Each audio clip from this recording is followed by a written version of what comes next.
All right. Hello, and a very warm welcome to the second session of our webinar series on dissecting capitalism, its past, present, and future. Today's session is titled as Multidimensional Poverty Around the World, Unmasking Disparities. We all agree that just one poverty line or an income line is not going to tell us whether a person is poor or not, right? It's not a true estimate of poverty. That would just capture the income poverty, while we'll be setting aside other factors such as education, health, other subjective indicators like self-worth, societal acceptance, and overall quality of life. Apart from that, there is heterogeneity across gender, regions, ethnicities that needs to be considered. We look forward to today's session to better acquaint ourselves with multidimensional poverty and broaden our understanding about its measurement. So I call upon Shyam to introduce the speaker for today's session, Dr. Sabina Alkire. Over to you, Shyam. Good evening, everybody. We have a special guest today. Dr. Sabina directs the Oxford Poverty and Human Development Initiative at the University of Oxford. Together with Professor James Foster, Sabina has developed the Alkire-Foster method for measuring multidimensional poverty. This is a flexible, multidimensional technique that takes in different dimensions and different aspects. And this method has been tailored to produce a multidimensional poverty index, MPI for short. And this tool can identify who is poor based on the range of deprivations that they suffer. This seminar will present the intuitive findings of the 2021 October Global Mpi report and the various disparities that it reveals. Now, I would not like to talk further. I would like to leave the floor to Dr. Sabina. Thank you so much. And it's really a joy to be here. I look forward to the interchange and to the dialogue that follows, which in my view is much more interesting than any minor presentation. But this is joint work with many people on the OPHI team. The global multidimensional poverty computations are led by Usha Kanagaratnam and Nikolai Supa. Many work behind the scenes, both on research assistance and on analysis from our side and from the UNDP Human Development Report Office. But what I'd like to do is, in the spirit of the Young Scholars Initiative, go through this presentation, but also find points for action, points for further analysis, points for debate and dialogue, so that this is not just a blob, a presentation that just sits down, but that it actually engages you, because this is a field that's fast moving. It's a field post-COVID that's really important. And it's a field where you can make a breakthrough. You can get a paper that's very highly cited. There's a lot of work that still needs to be done on multidimensional poverty at a technical level and at an empirical level. So I hope that this invites you to the community of those who are working on these topics, both as an academic pursuit and also with the hope that our work will indeed be useful to the people whose lives we study. The Global Multidimensional Poverty Index is a measure of acute poverty that was co-designed by OPHI, our research center, and the UNDP in 2010, and adjusted in 2018 to better match on to the Sustainable Development Goals. It has 3 equally weighted dimensions: health, education, and standard of living, and 10 indicators that are equally weighted within their respective dimensions. You are deprived if any member of your household is undernourished, or if a child has died, if nobody in your household is completed 6 years of schooling, or if a child is not attending school up to the age at which they would complete class 8, if you cook with wood, charcoal, dung, or solid cooking fuel, you are deprived. If your sanitation is inadequate by SDG standards or shared with other families, if you lack safe drinking water or have to go at least 30 minutes walk round trip to fetch it, if you lack electricity, if your housing materials are natural or rudimentary, and if you lack more than one of a set of small assets like radio, television, telephone, refrigerator, computer, animal cart, bicycle, motorcycle. And if you have a car or a truck, you're not deprived in assets. So these are the 10 indicators that comprise the Global Mpi. but how do we go from a dashboard, a matrix of 10 indicators with data for each person, into a poverty measure? We do so using a counting-based approach, which is the one Sir Tony Atkinson commended to the World Bank in the Atkinson Commission, published in 2017 by the World Bank, but chaired by Sir Tony. To do that, we look at each of these 10 indicators for each person. We construct a deprivation profile, a 0-1 dichotomous profile. You can think of this as a row in a matrix, which puts a 1 for the deprivations in which they are deprived, or actually puts the relative weight of 1/18 or 1/6 for the indicators in which they are deprived. And we sum those to create the deprivation score, which shows the percentage of deprivations in which that particular person or household are deprived. You compare that deprivation score to a poverty cutoff. It's like a poverty line, except for more deprivations are bad. So if you have 1/3 or more deprivations, you are identified as poor. So just like a monetary poverty measure, everybody is identified as poor or non-poor. And then we pull out the percentage of people who are poor, the poverty rate or the incidence or headcount ratio of poverty. And we multiply that by something we call intensity. Intensity is the average deprivation score among the poor. It's parallel conceptually to the poverty gap in monetary terms. When you multiply the incidence times the intensity, you obtain the Multidimensional Poverty Index, or MPI, which is parallel formally to the Poverty Gap Index in the Foster-Greer-Thorbecke class of measures.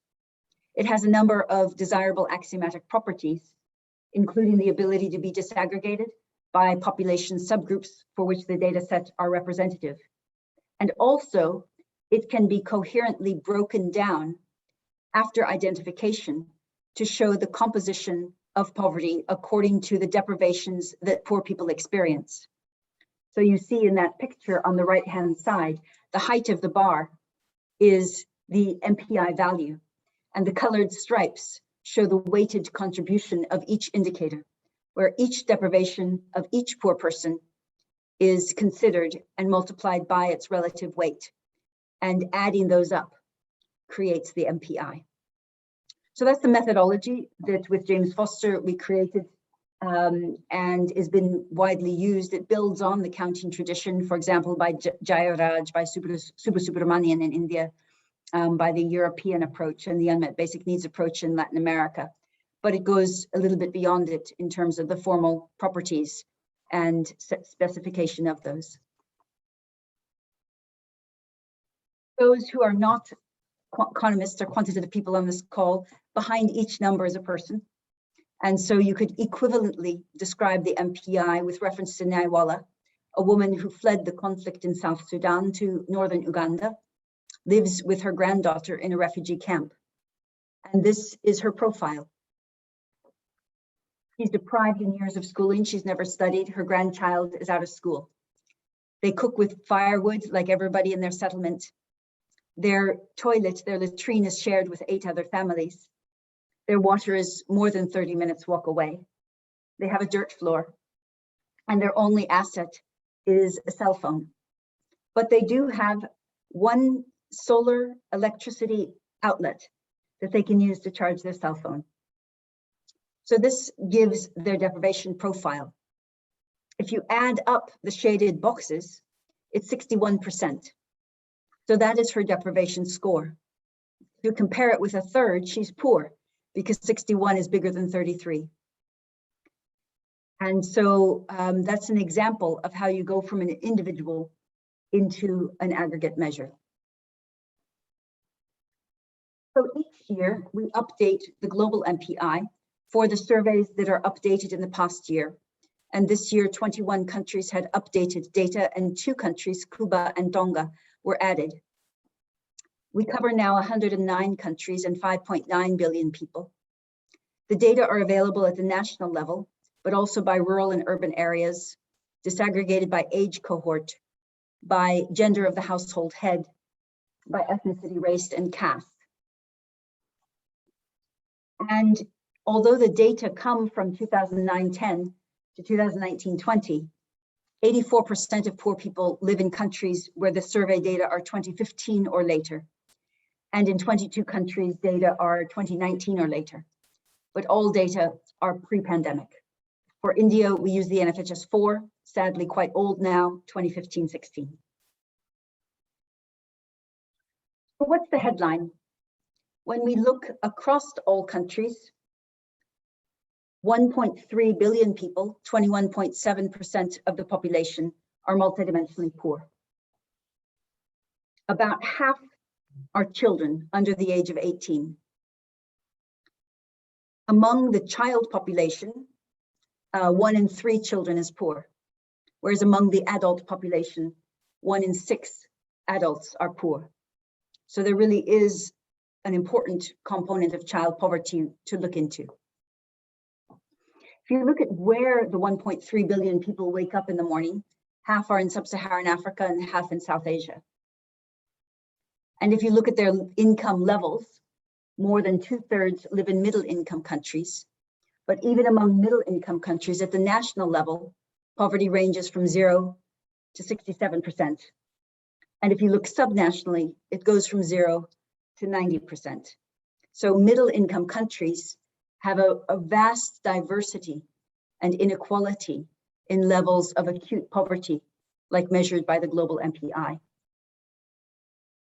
And if we look at urban versus rural areas, across these 109 countries using national definitions, 55% of people live in rural areas, but 84% of poor people live in rural areas.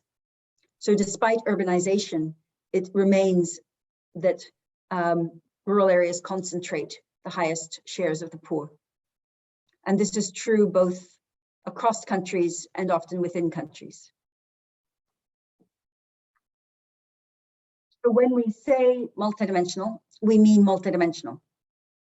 So of those 1.3 billion people, 1 billion stay in ramshackle houses, 1 billion have inadequate sanitation, 1 billion have solid cooking fuel, 788 million share their homes with at least one underweight or stunted person. Half cannot turn on electricity when night falls. And so despite the excitement about all of the development progress that has been made, despite the fact, as I will show, that there has been significant reduction of poverty, at a global scale, these most basic aspects of human dignity remain missing for an astonishingly large sector of the population. And remember that these are only those people who are deprived in at least 1/3. 2.6 billion people cook with solid cooking fuel, but only half of them are poor. So we are here concentrating on people whose deprivation load is particularly heavy. And we have to concentrate because we're in a pandemic, fiscal resources are scarce. And so we have to find a coherent way of prioritizing those who really need policy support, who cannot get out of a deprivation of their own accord. And we feel that having a critical mass of deprivations represented by 1/3 of these indicators is something in that regard. But we also present tables with 20%, 40%, 50%, 60%, 70%. So you can look at different gradations of poverty online in our data tables.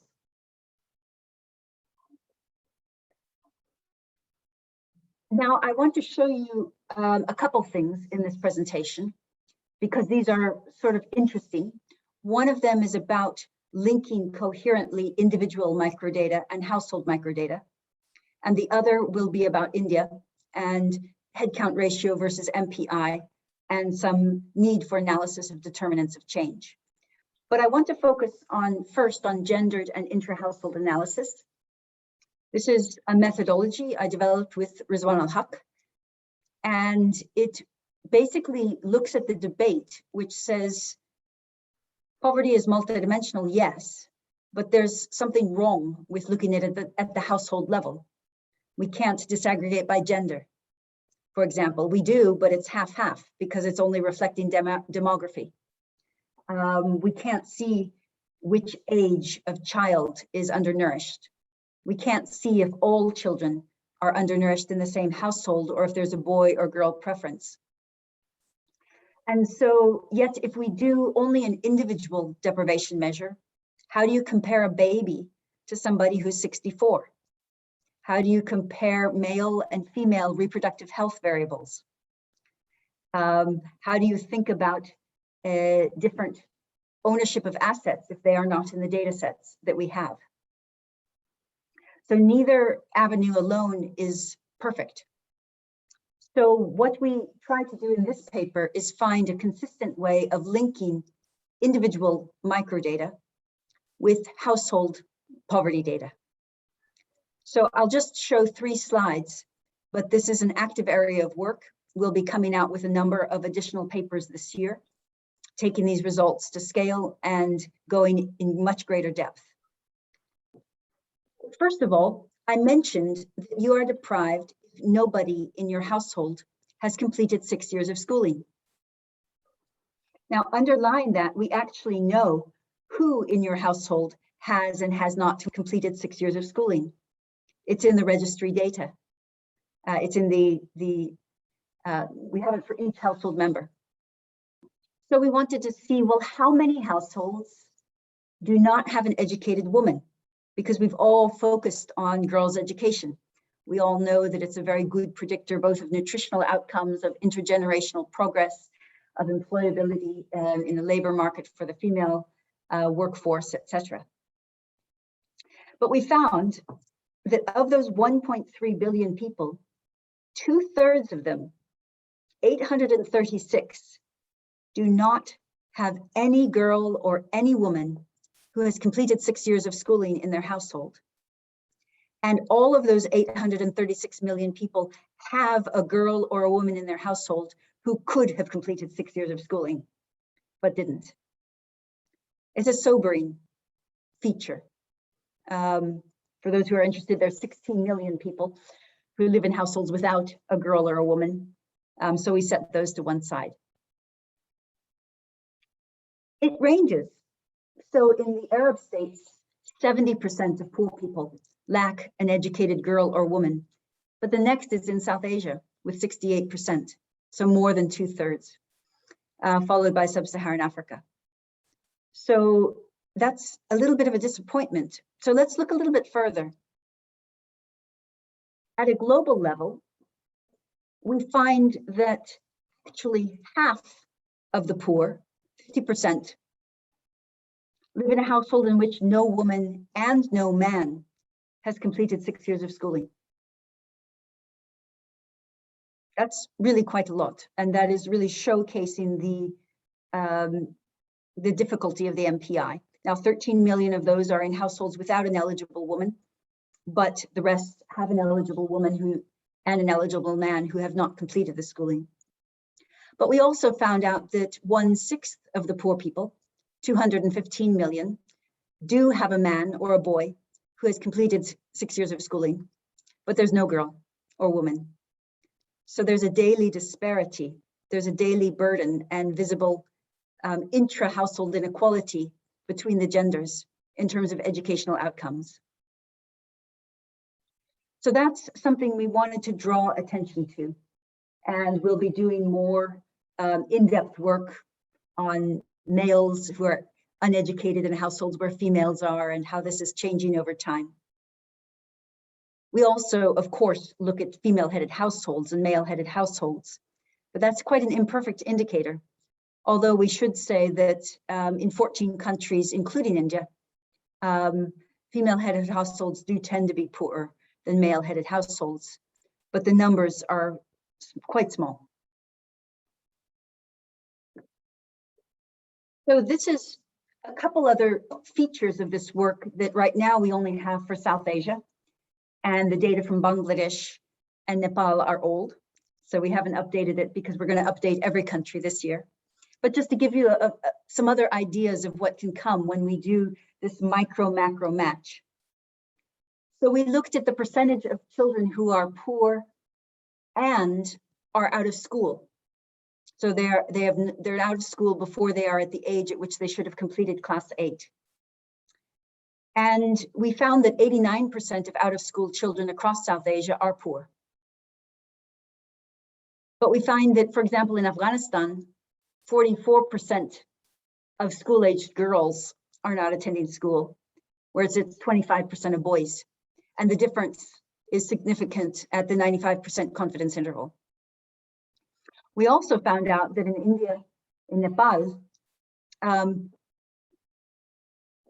there are more boys out of school than girls. And the difference between boys and girls is statistically significant, especially in Nepal. So it's an interesting rebalancing that's happening in different countries, also in Bangladesh. Sorry, in Bangladesh, it's the rebalancing. In India and in Nepal, more girls are out of school than boys. It's interesting if we look at undernutrition, that is children under 5 years of age who are either stunted or underweight. In no country in South Asia do we find a statistically significant difference, which is a big change from a decade ago.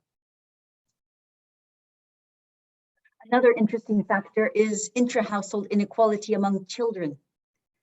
So what we do is we want to know, okay, if there's only one girl or boy, are they in school, out of school, undernourished, not nourished?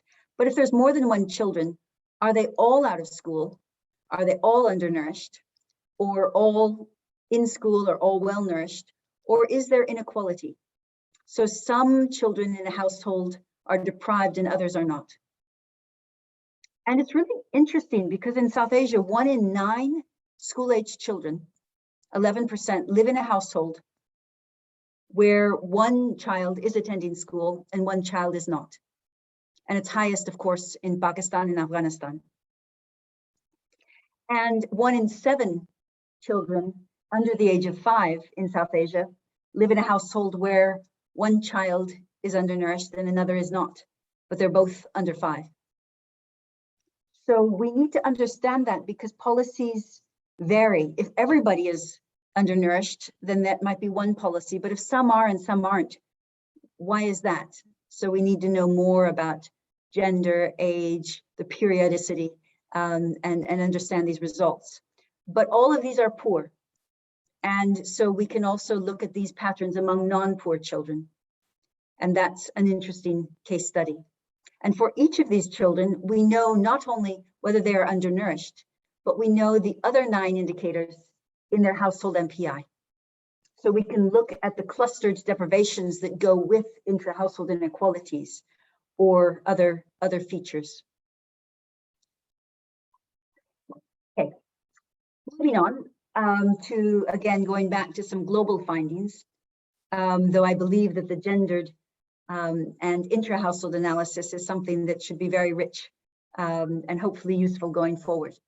But during the COVID period, we've been very exposed to the difficulties of intimate partner violence, including sexual violence and physical violence.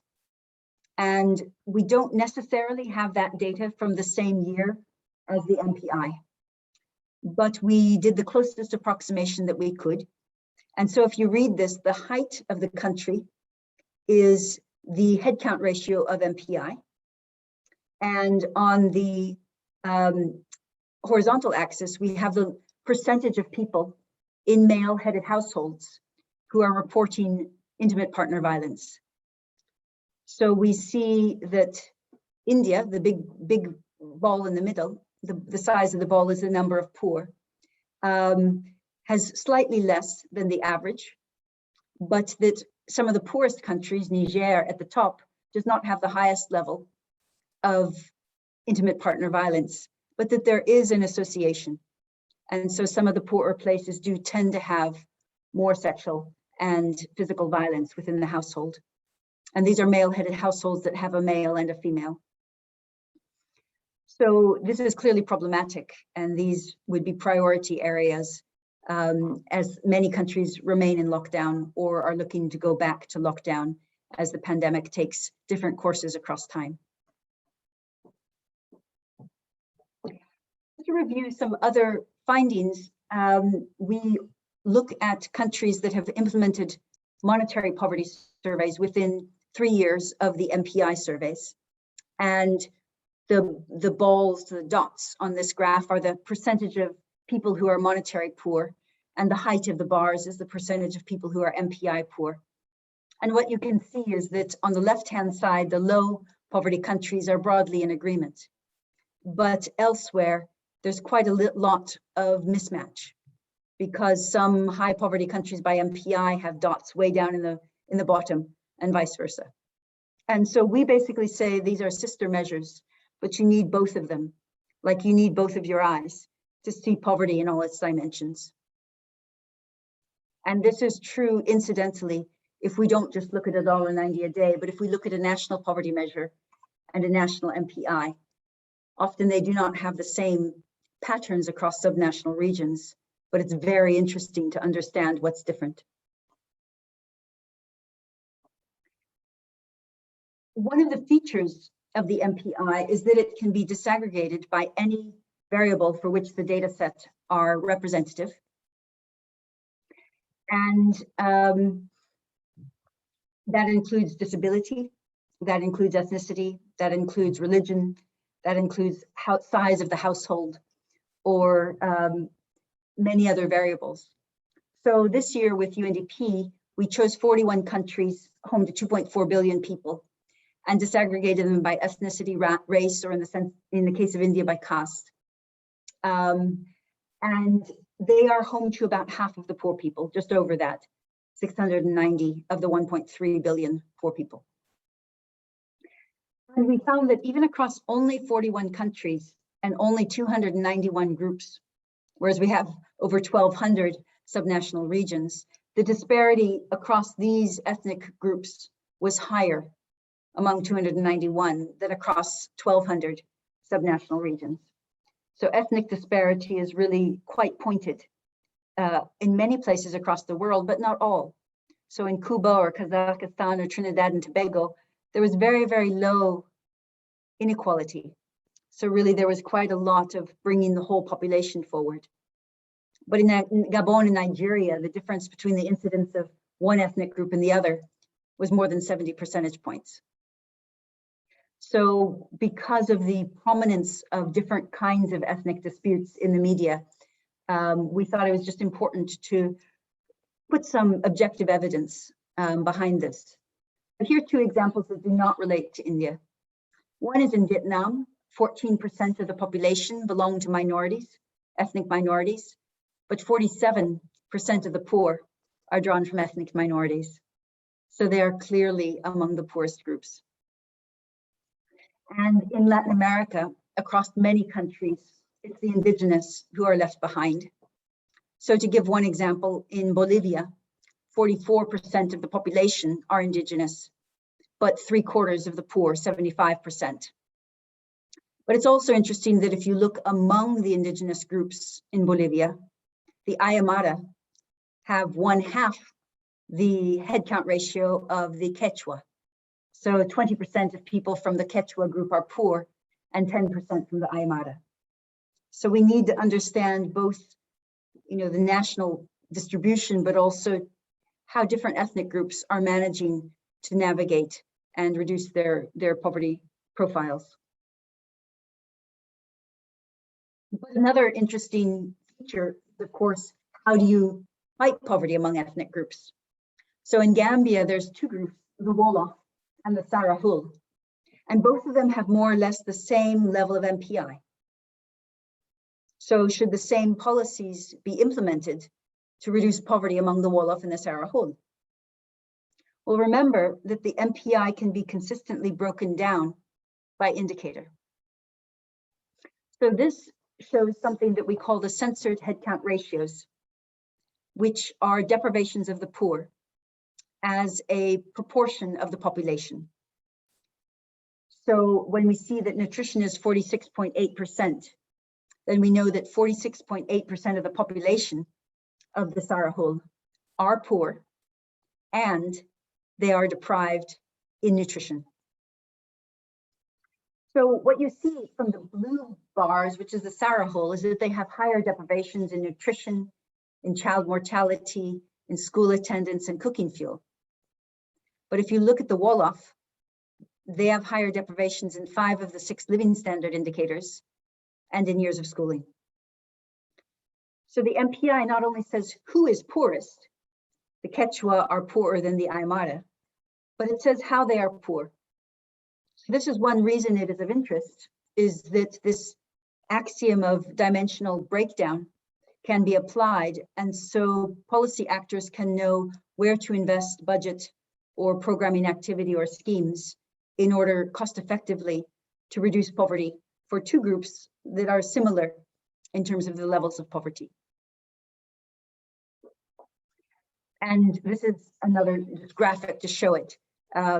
These are 2 countries, but it could be regions, and you can see, you know, they have the same level of MPI, a little bit different headcount ratio and intensity, but from the picture you see their composition is different, with the red stripes in Benin of nutrition and child mortality being much higher, and the blue stripes in Ethiopia of living standards being much higher. So again, you use this information to design basically the way of attacking poverty in different regions. But the reason we measure poverty is to reduce it. Tony Atkinson's last book, which was published posthumously in 2019, Measuring Poverty Around the World, begins in chapter 1 by saying that there's something different about academics who work on poverty measurement. And what's different is that you have to link your work to action. You can study others for intellectual curiosity, but you can't study poverty only for intellectual curiosity. You need to try to make measures that are going to empower poor people to leave that condition. So let's look at some changes in the global MPI over time. This year we covered 80 countries and 5 billion people. For 28 countries, we have 3 points in time. For the rest, we have 2 points in time. 70 of those 80 countries had a statistically significant reduction in absolute terms of the MPI value at 95% significance. Of the 20 fastest countries to reduce poverty, 14 were in sub-Saharan Africa, and these were led by Sierra Leone and Togo. And Sierra Leone led during the years it was fighting the Ebola pandemic, 2013 to 2017. So we can learn a lot from our day from these successes. But 3 were in South Asia. We also look at if the reduction in each indicator was statistically significant. And in 23 countries, every indicator reduced. So there was a balanced reduction. And then these days, with the Sustainable Development Goals focusing on leaving no one behind, we want to look at the poorest population groups, which might be regions or ethnic groups, and see if they are making progress faster.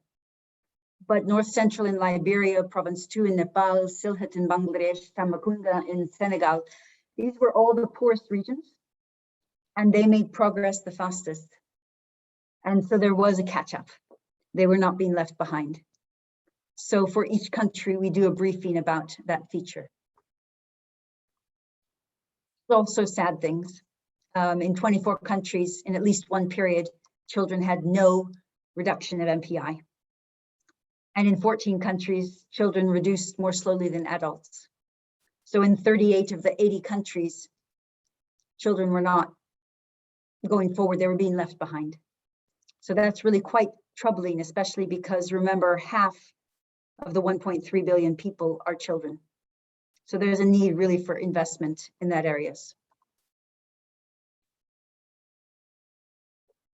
Another area of interest is in the rural populations.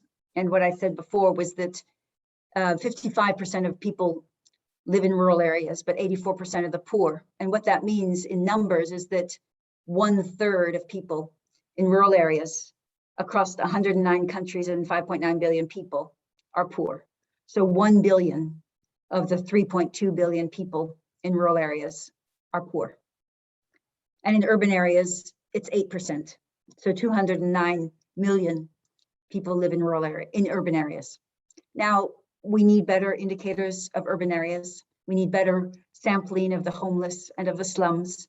So these numbers are not perfect, but they are driving our attention back to rural areas at a time when many people are flocking to look at the urban poor and leaving, thinking rural poverty is out of date.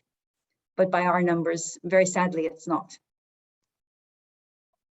And I also put this up because 31% of the world's rural poor live in India. And so according to our analysis, it remains a significant issue in this region as well.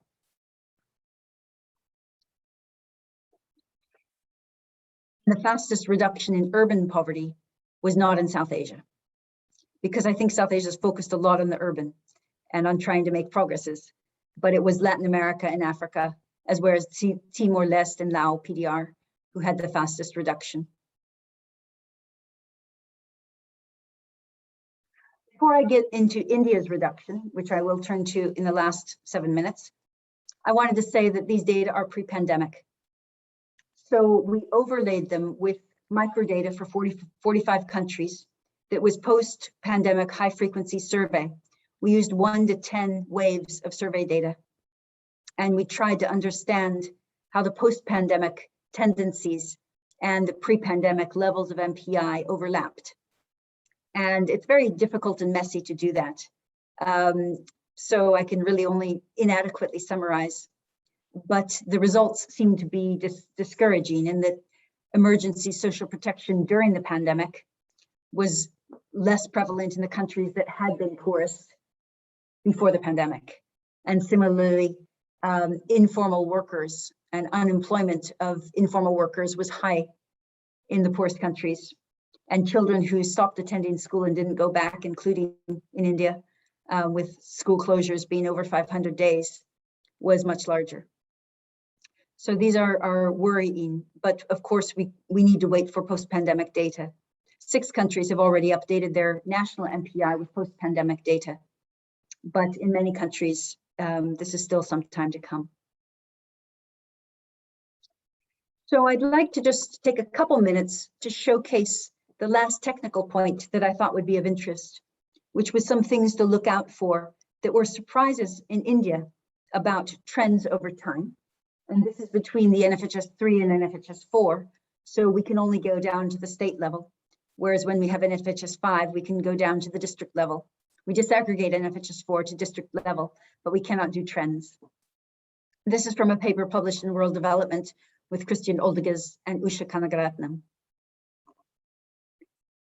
Over a 10-year period, the MPI declined. In fact, considering standard errors, it was cut by more than half, 95% confidence intervals, from 0.283 to 0.123. And headcount ratio went down from 55 to 28%. And intensity declined also strongly from 51 to 44%. All changes were significant at 99% level. And what you see on the far right-hand side is that the MPI had the fastest relative change to its starting position.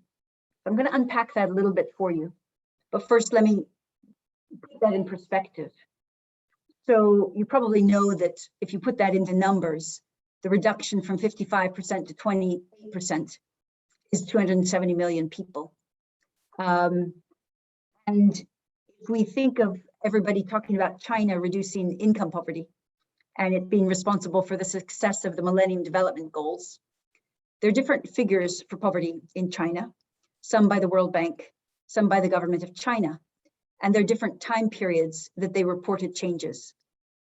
But what you can see here is that in different decades, the government of China found that 268 million people came out of poverty from 1995 to 2005, and nearly 300 from 2000 to 2010.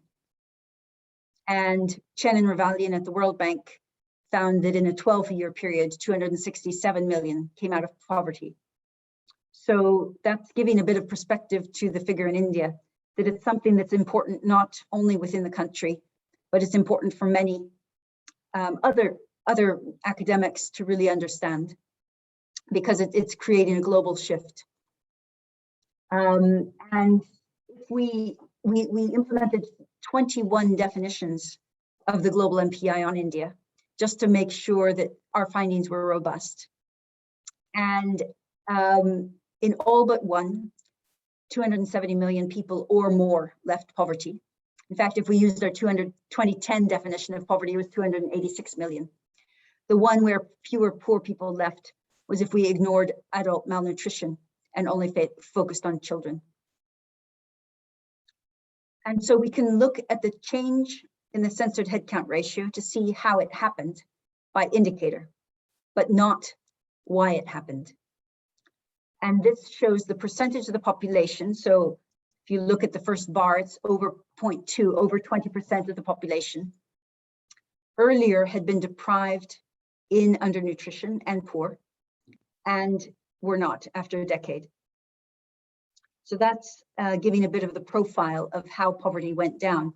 Because if any poor person, if any deprivation goes down for any poor person, automatically MPI goes down. That's the property of dimensional monotonicity. We can see the patterns of change across all the states of the India, from Kerala and Delhi, the least poor, on the left-hand side, to Bihar and Jharkhand, the poorest, on the right-hand side. And these are ordered in terms of the absolute reduction. We put them on this graphic, which I'm going to show a number of times, so I'm going to explain it. The level of poverty in the original period is on top, and the poorest are on the right-hand side. And the speed of poverty reduction is horizontal, and the ones reducing poverty the fastest are at the bottom. They're running the fastest. So what you see from these orange bubbles is that Bihar, which was the poorest, and Jharkhand are lowest, which means they also had the fastest reduction. So this is exactly what we want to see in every country, which is in absolute terms, the poorest reduce poverty the most. That's quite interesting because Shuman Shet and I had looked at the pattern in the previous NFHS 2-3 period. And in that, the monetary tendency is on the left-hand side, where there was a reduction that was pro-poor. But the multidimensional poverty in that period is on the right-hand side. This was republished by the World Bank in their Poverty and Prosperity Global Monitoring Report. And in that period, Bihar had no statistically significant reduction in multidimensional poverty at all. So this was a marked change. Of course, the periods are very long. And also there was a much faster reduction in poverty and in headcount ratio in the second period between NFHS 3 and NFHS 4. So 2 technical points. Would we see this story that the poorest regions were reducing poverty the fastest if we use the poverty rate and not the MPI? That's what I'm looking at here. You can't see it. According to the headcount ratio, Arunachal, Andhra Pradesh, Chhattisgarh had faster rates of reduction, but not Bihar, not Jharkhand, not Uttar Pradesh or Madhya Pradesh. What happened in those? In those, the intensity went down. So people were still poor, but their deprivation score went down, and so intensity went down. The MPI combines intensity and the poverty rate. And that's why it's a more complete measure and a technically more accurate measure of poverty than just the headcount ratio, especially if you're looking at the poorest among the poor. We found that if we didn't only look by state, but if we looked by caste, where the scheduled tribes were the poorest, but in terms of MPI and A, not H, made the fastest progress. Similarly, the Muslims were the poorest, but made the fastest progress. And similarly, children were the poorest, but made the fastest progress. So this is one theme of our paper, is the need to look at MPI and not H, particularly in the poorest places. We also find this when we look across countries. In the poorest countries of Africa, H is a very bad guide, but A and MPI are much better. Naturally, we also look at robustness, for example, to different poverty cutoffs. And we find that the reduction, of course, is robust. This might be interesting for some of you who are more theoretically engaged. We look at the quantile function in the CDF. And we find, very interestingly, of course, it's a 10-year period, but we find first-order stochastic dominance, which is an interesting finding we did not expect. And we want to do this kind of analysis on all of the data sets of the Global Mpi. It would be a beautiful paper for somebody to figure out how often we find first-order stochastic dominance between two time periods. What does this mean? So this is a quantile function. And the black is and this is the CDF, the cumulative distribution function. And what you're seeing is that the 2015-16 CDF is always above. That is, their attainments are always higher, because this is 1 minus deprivation score, than in 2005-6. And similarly with the quantile function, we're also seeing that dominance. So it's something to look into, because this means that basically for any for any poverty cutoff, we're going to have a reduction.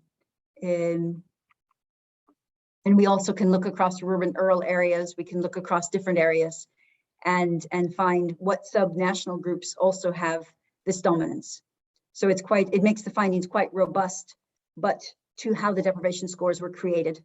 I don't have time to talk about our work on robustness to weights, but it does exist and it's published. So to close, we clearly want to look forward. In 2005-6, if you look at India, just to give an example, more than half of the poor, 56.2% of the poor people, were deprived in less than 40% of the indicators.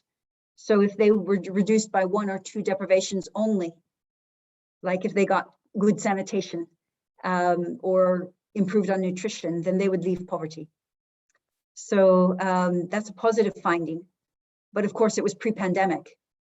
And the pandemic will have impacted poverty in a number of ways. Food insecurity might have increased. Children will not be in school. But also if there was urban to rural migration and people migrated from places with flush toilets or with water to a place without those amenities, then they would also have had changes by virtue of migrating in their deprivation profile. So 2 slides really to start a discussion. One is beyond the measurement points that I made about gender and intra-household. There's also a need to say, how did poverty go down? We have data on 80 countries. So I'll give the example of India. It was a 10-year period, but others are 3 years, 5 years, 12 years. But in each of these, we need to understand why poverty went down and do econometric analysis, policy analysis, even mixed qualitative, quantitative work to understand what created change. Shuman Shet and I have a paper on growth elasticity. It wasn't growth elasticities. So there are other paths to change. And so we need to look at public actions, public expenditures, schemes, institutions, conflicts, and also citizens' movements and other dimensions that are missing and not visible. So there's a question about who will do this work and how we can join together to get it done. There's also a need for data. Many countries don't have post-pandemic data. Many countries are going slow on survey data. But if you think of the Global Mpi as an example, it has 43 questions out of the 625 questions in the DHS survey. If you think of consumption surveys, they have between 450 and 1,100 questions. And many students, many academics also do their own surveys. So could we somehow encourage people to bring these 43 questions in to more survey instruments so we could have comparable measures and do more studies in between the data sets that don't come as often as they should in many countries. In Europe, we have data every year. In many of the countries that have used their national MPI the most, like Colombia, it's every year. In Chile and Mexico, it's every 2 years. But with this frequency of data, we can use data to manage, and the cadence is very useful. So those are just a few questions I wanted to end on, but I look forward to the interchange. All that we have, whether it's the do file, you would use to download the data, run the do file, and you will have what we have for any country in terms of the results. The methodological notes saying how we treated water response codes if your particular response code is not there. The Excel tables with all of the disaggregations, all of the indicator detail, standard errors, confidence intervals, different poverty cutoffs, all of that's online. And we do this to be useful and to try to basically be part of an academic and engaged community that will use these numbers to benefit others. So thank you so much, and I look forward to our dialogue. Thank you very much. I feel like back to my classes, old days. Anyone has any question, please come forward, raise your hand. Otherwise, there are already some typed questions in the comment section. I can start reading them. Okay, so I can do that. Huh? Okay, Christine, would you like to ask the question by yourself, or you want me to read it out simply?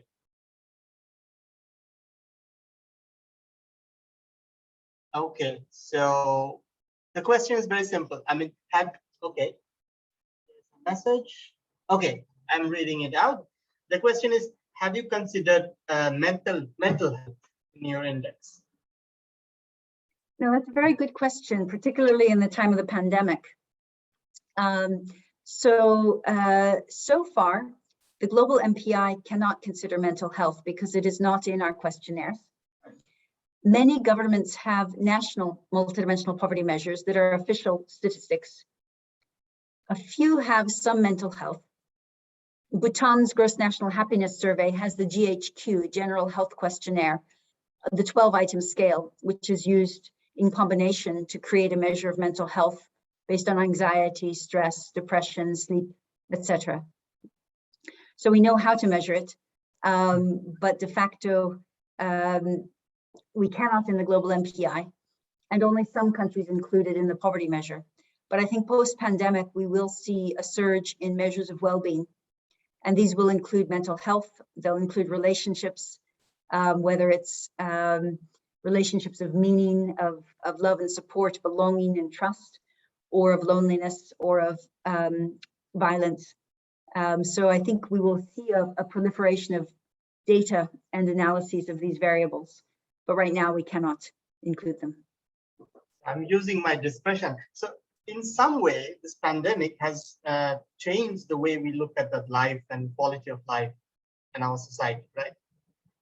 So the old things are not standing. It's not everything is gone, but do you think so? It's going to move? I think things like exercise, things like the importance of health, how people deal with uncertainty, travel and climate. These are features where I think we've made a huge change, but it's been very different in different countries. And in some places, people are saying the pandemic meant I could spend more time with my family. I realized what was very important to me. I was able to reflect. I realized I had been too busy before. And other people say, I was bored, I got depressed, I had mental health issues, I had eating disorders. And so it has impacted everybody, but in some it's impacted positively, and they want to keep that positive learning. Mindfulness has sort of taken off, and many positive things have come out. But others certainly had a terrible time, and they would like then to learn how to leave that behind and hopefully not to have lockdowns, but even if we do, not have that same experience of a lockdown. Thank you. So now next question, it's typed here. I'm reading it up now. Maybe Samriddhi wants to ask by yourself. Do you want to do it? Or again, you want me to read it out? Okay. Yeah, Please, sure. go. I would like to. Yeah. Hi, Dr. Alkire. Thank you so much for the presentation. I've been Just call me following. Sabina. Okay, Sabina, hi. I've been following MPI since past 1 year and been working on it as well. So I've been reading a lot on MPI. So a question that has always struck me is that when we measure MPI, we take deprivation 0 and 1, and why that deprivation occurs, I feel that it gets hidden behind the 0 and 1, behind the numbers. That if I'm deprived, I take the value 1. But why am I deprived? Like, as you had pointed out in the presentation, that within a household, you see one child is malnourished and one child is not. So that gets hidden behind the 0 and 1. So how do you think MPI can, and also there are a lot of, when it comes to education, when it comes to your living standards, there are also a lot of structural and dynamic issues that exist in the society that you live, and which might also occur due to the political systems, the socio-cultural environment of the different groups that of which we calculate MPI. So how do you think going further, MPI can work on these dimensions as well to incorporate in its measurement and make it more holistic to understand the poverty, the reason for poverty? Yeah. No, thank you so much. I don't think a measure can do everything. Yeah. And so what I think it can sometimes do is more precisely define a deprivation. One way of doing that, as I mentioned, is by creating more complex definitions. So for example, one of the things I didn't present from the paper with Rizwan is we created a complex category that we call pioneer children. So there's a sad feature in that in South Asia, 436 million people live in a household in which no adult has completed 6 years of schooling. Again, these are with data that are out of date for Bangladesh and Nepal. But of them, about 100 million people, 1 in 4, live with a child, a girl or a boy, or several girls and boys, who have completed 6 years of schooling, but are not yet 18 years of age. So this is a pioneer child because they are the first generation in their household to complete 6 years of schooling. And I think that as we come to define some of these complex combinations, then we will be able to look at some of these structural features of households and of changes. And I think it could be useful for analyzing. But on the other hand, I think sometimes the measure will do what it can, and then you'll need to do different work with the microdata set or merging data sets to go further. For example, there's a lot of interest in migrants. And in some surveys, but not all, from the surveys that we use, we have data on migrant status. And so we might want to know, okay, who is a migrant? How long have they been there? How is poverty different among migrants than non-migrants, among rural to urban versus rural to rural or urban to urban migrants? And so that kind of analysis can be done, but what you have to do is run everything, get the data, run the DPhil on our website, but then add in the other variables and do micro data analyses that way. And so I think to some extent, we're trying to work on the measurement front to figure out what are the most important new ways of defining deprivations that will, as you said rightly, be more rich in terms of identifying structural or contextual or political factors. But by definition, it's limited in terms of the data. And so there will also be a need to bring out other features from other data sets or from other analyses. So that's why I'm really calling on other people to analyze the data of the Global Mpi, because there's a lot more to do that we can see, but we're a very small team at OPHI. And so we need others to also do analyses that'll really push the frontiers of this field forward. Great, thank you very much. So Mohammed Waqif has asked 2 questions, and he just wrote to me privately that his mic is not working. So his questions are: first, private transport is one of the world's biggest source of greenhouse gases. Isn't linking ownership of private vehicle motorbike to higher standard of living conceptually problematic in terms of climate justice. So probably he's trying to link, like in Southeast Asia, we have like poor people's car is motorbike, so it's everywhere. So we are raising the efficiency of reducing the each and individual motorcycles pollutions, and by doing so encouraging more pollutant in the air. So he's asking that if you think this is kind of problematic for climate justice. And the second question is, education dimensions of poverty does not indicate learning outcomes of the students. Any particular reasons for that? I think the second one is more. Please. No, they're both great questions.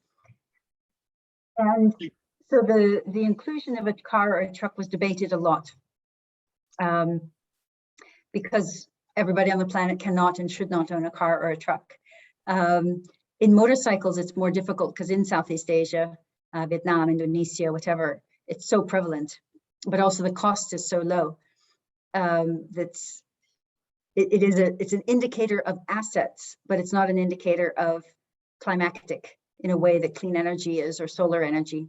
So we are wondering whether, at least for some countries, we can also do a clean variant.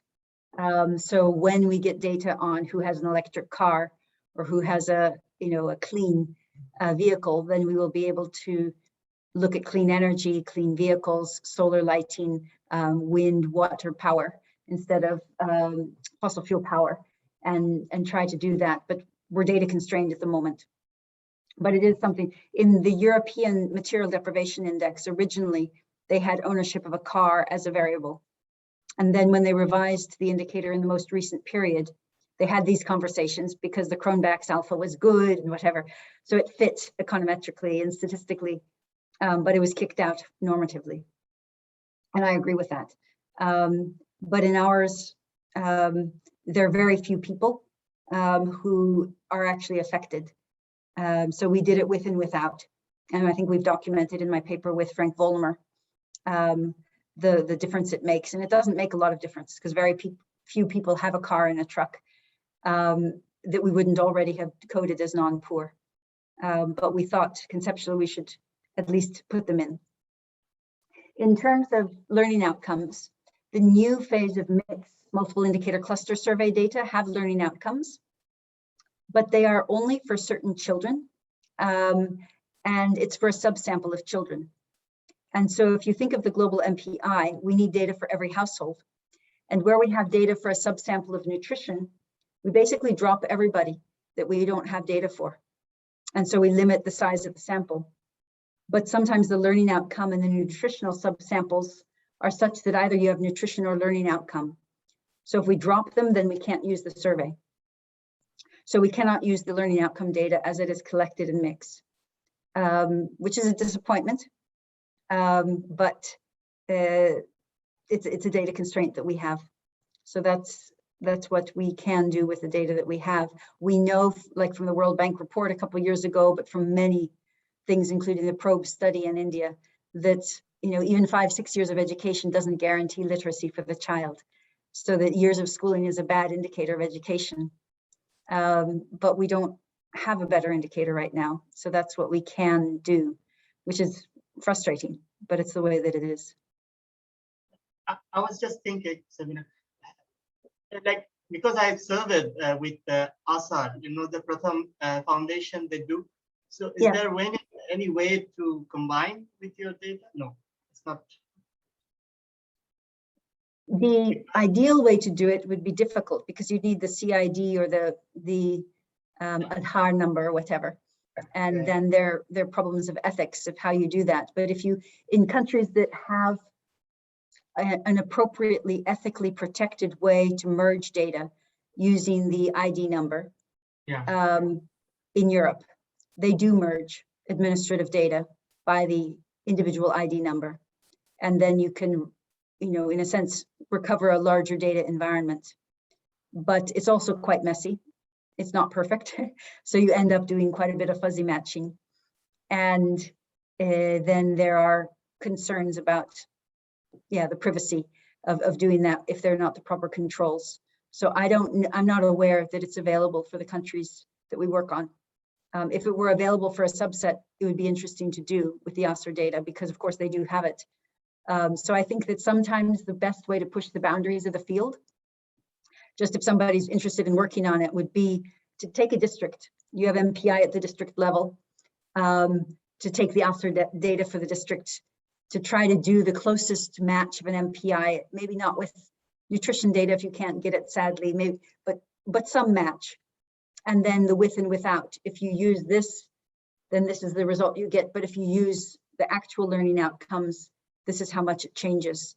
And then if it's a big factor, then you really use it to say, look, next time we do an NFHS, we really do need serious data on quality, or we need to be able to merge data sets. I think Andhra Pradesh at some point had very good educational data, and it would be wonderful to be able to, use data like that on learning outcomes. But I don't know how it is merged with other data sets. Thank you very much. Now, Manimala, would you like to ask your question? You raised your hand, and after that, I will go to the next one. Yes. Hi, Sabina. Hi. Thank you for your presentation. So I'm a PhD student and working on poverty, but more on the qualitative side. So, Okay. yeah, so my question is on the growing body of work. We have, like, those of us are on the qualitative side, there's a lot of work on non-material dimensions of poverty around, like, the relational symbolic dimensions such as shame and indignity, which we have seen a lot in the work of Robert Walker, Pellicer in India, Lister, and others. So I just want to know, what are your thoughts on these with regards to measurement?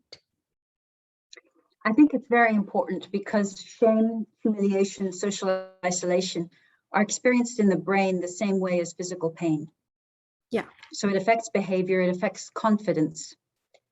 And that's very important because if you ask poor people who have left poverty, looking at Deepa Narayan's study in India of moving out of poverty. Yeah. And she asked, who did you ascribe your exit from poverty to? Is it the government? Is it kinship group?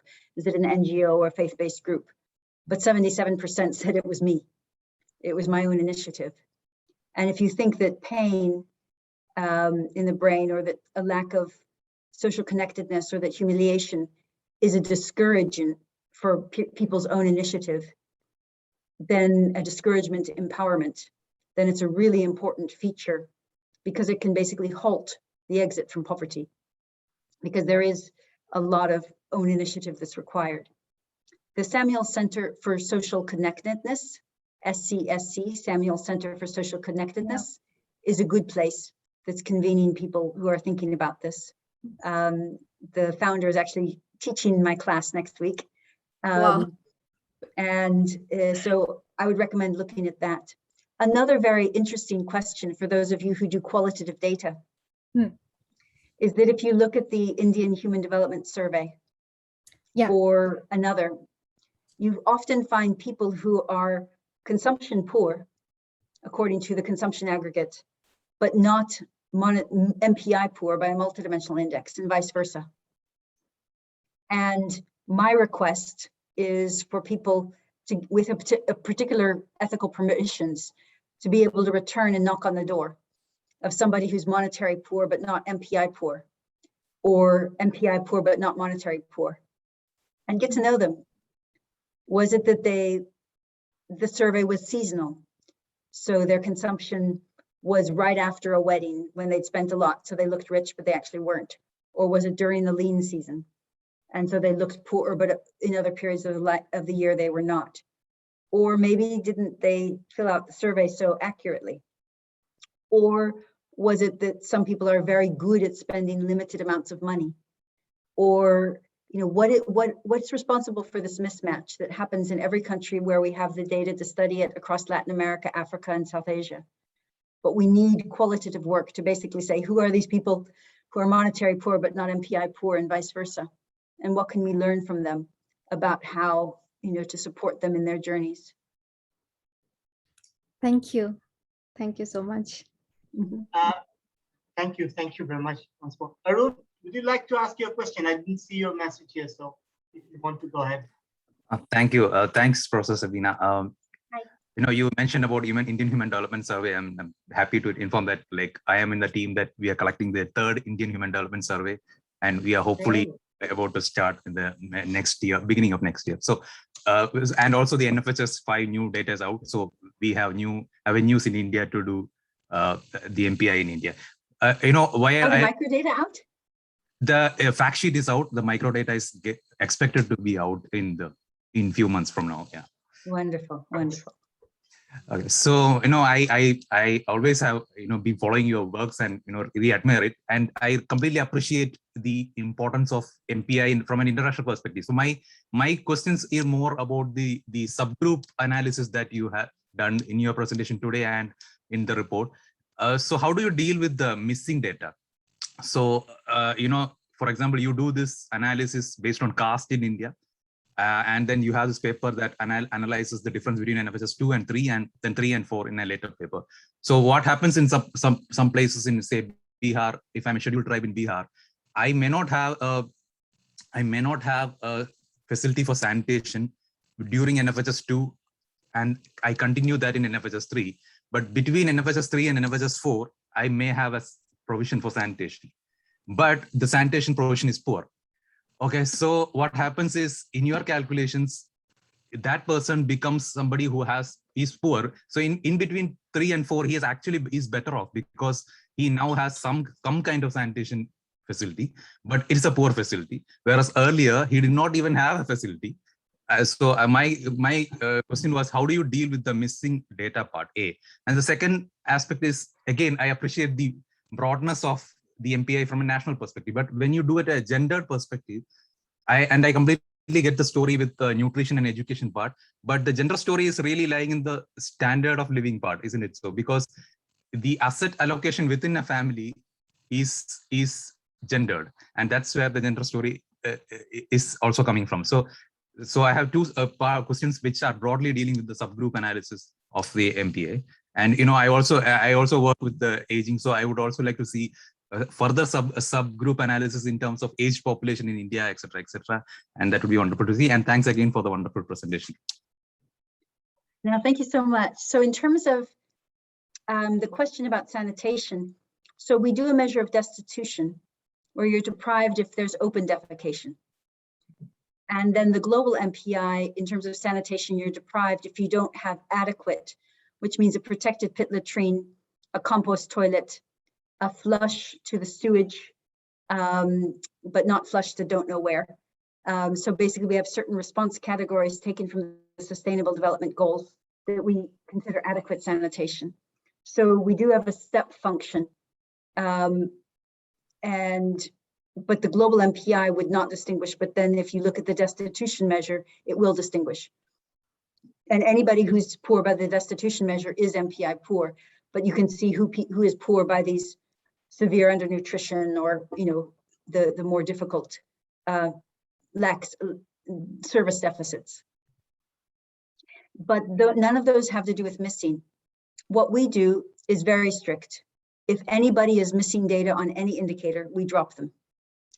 And in our tables, you will see a sheet which has exactly who we dropped, the percentage of the sample. And thank heavens, in most countries, it's very low. If it's high, then we do a bias analysis. And if it's not satisfied, we drop the country. We also do that analysis at the subnational level. So if we drop, more than a certain percentage of the sample subnationally, we don't report the disaggregations. So those rules are described in our methodological notes. But it's quite important because it certainly guides what we do. But that's how we deal with, like, if somebody has no data on nutrition, then they're not going to be in the MPI. We don't impute anything because we're trying to be as precise as possible. And the imputation has an effect on the non-sampling measurement error. So right now we just report sampling measurement error. And then in terms of other question. Gender part, the second part. Gender. We don't have data on the gendered ownership of assets. I wish we did. The World Bank has some good surveys, which do have gendered ownership of assets. So I was looking at them because I want to do an MPI from them. Yeah. Connecting to your answer, so is it right for me to say this, that, it's MPI is a great measure to do when you're doing an international comparison, but if you're really doing it a sub-level comparison, you can have in contextual variables that are important to that subgroup in your analysis rather than the same variables. Is that right to say? No. You can change, and India is in the process of developing a national MPI, which will have different indicators than the global one. But if you want to compare, then you have to be able to compare. But what I mentioned about destitution is quite important. So for each of the 10 indicators, there's a deprivation cutoff that I mentioned. Not having 6 years of schooling, not having adequate sanitation, and each of those is defined. But within a country, and many countries do this, you have variations. So you have a different vector of deprivation cutoffs, which I mentioned, like severe undernutrition, and nobody completing 1 year of schooling, children out of primary school, open defecation, water that's a long distance away, housing that's lower standard, everything is natural. There's no rudimentary materials in the housing, etc. So when you have those of different vector of deprivation cutoffs, then you can make 2 grades of poverty in terms of the indicator definitions. And then if you think of the 33% cutoff, you can also do a 50% cutoff. So you can say, okay, of the population of India, who's poor in 50% of the MPI indicators? Who's poor in 33%? More people will be poor in 33%, but 50% is worse. And then you'll say, who's poor by the destitution cutoffs? And of course, it'll be worse. And then who's poor by the destitution cutoffs and 50%? And like that, you can segment. And then you can go up and say, and create a moderate poverty measure. And doing that helps you segment the society into different groups, which have different kinds of needs and policy actions required, but it also helps you to prioritize the poorest. So that's what most governments have done. They always use 2 poverty cutoffs, and some of them use 2 sets of indicator definitions. Great, thank you very much. So next, Ramiz, would you like to ask yourself, or you want me to read it out?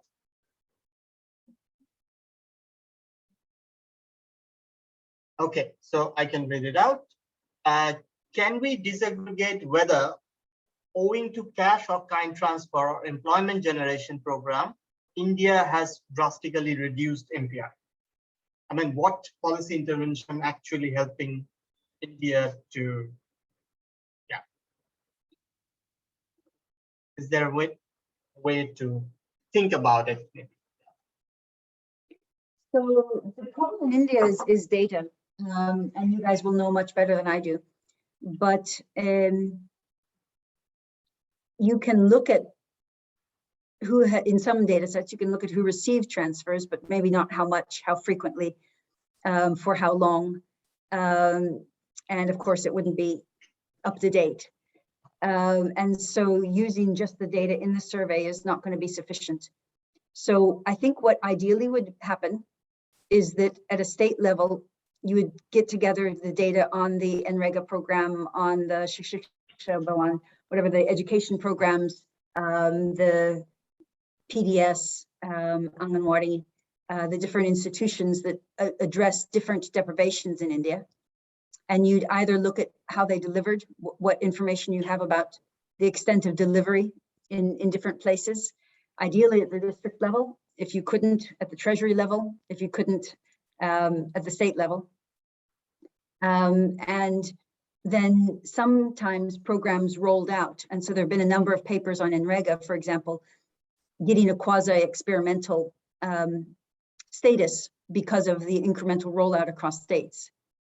And with that kind of information, you can then look a little bit at comparing quasi-control groups and quasi-treatment groups and see how that changed. The problem is that we have data that are a decade apart, and so much happened in that decade, and we only have 2 data points. And so it's really not a good data environment. For a country like India, which is so capable, you really need data every year, every 2 years, which is not at the moment what happens. Indonesia has data on poverty 4 times a year. It launches official statistics twice a year. You know, it has permanent government servants who do statistics year in, year out. And so I think that's the area to aim towards, because then you can use measures as management tools. You can have just-in-time data and much more precise data. But having data every 10 years or even 5 years is really quite difficult. Okay, so we have a last question for the session officially before we close it. Let's see. It was from Julia. Julia, if you want to do it, she told me that she wants to go to her class or something. Okay, so the question was, where is it? Just a minute. Yeah. How can we be connected with the data set? How can it be connected with the data set, or can be part of your research adventure? I mean, if there is any opportunity at OPHI or something, or how can, yeah. So everything we do is transparent and online. And so my last slide, I'll send Sat with the slides, but the last slide has the links. And if you go to the OPHI website, you should be able to see the Global Mpi page. And so if you want the do files or a PDF of a country briefing or interactive data bank where you make your own graphs for your own presentation, if you want to look at any particular country in SATA. So everything we do is online. You have to get permission for the microdata, which in the case of India is just the NFHS4. But if you have it, then you just run our data set and it'll do it for you. So we welcome and we encourage people to use it. We have online seminars every Monday at 4 p.m. UK time, so it's a little bit late in India. But it's with James Foster and in Washington, DC, and with the UNDP office in New York. So we co-sponsor the seminars. Last week it was on social protection. This week it's on COVID projections. We're doing projections and logistic analyses of trends over time. So some of them are quite technical and some of them are more policy oriented, depending on the week. And that's one way to sort of get to know us a little bit. And yeah, if there are any specific questions that cannot be answered in other ways, then you can write to the general OPHI box and somebody hopefully will answer. But try to look at the documentation. We try to make the documentation as transparent as possible so that people can use it. And we try to read all the papers that come out about Global Mpi, about MPI, because that's how we learn from people's wonderful ideas. And we just need to build a field of work together that's driven by academic excellence, yes, but also by a passion to reduce poverty. And so to be really useful to people who are in a position to engage it. Thanks. Okay, so we will request you later on my email for the links, and afterwards we will share with the participants in every possible way. I will ensure that every one of you receive this. So thank you very much. It's a privilege because for me, I read your book on capabilities approach as a bachelor student, so it's a really honor. Now I'm old, but it's honor. Anisha, would you like to say anything? I think it was a wonderful session, and now we can officially close it. We would like to propose the official vote of thanks. Let me do that. And I would like to thank Professor Sabina for taking the time out and connecting with us online through this webinar series. We hope to have more engagements with you in the future. Thank you so much. Thank you to all the participants and the YSI team. Thank you. Yeah, and the next sessions, the webinar series will continue, and there'll be more engaging session. If you'd like to know more, please follow the link. You know where the link is. Thank you. Thank you very much. Thank you so much. Thank you. Take care. Bye-bye.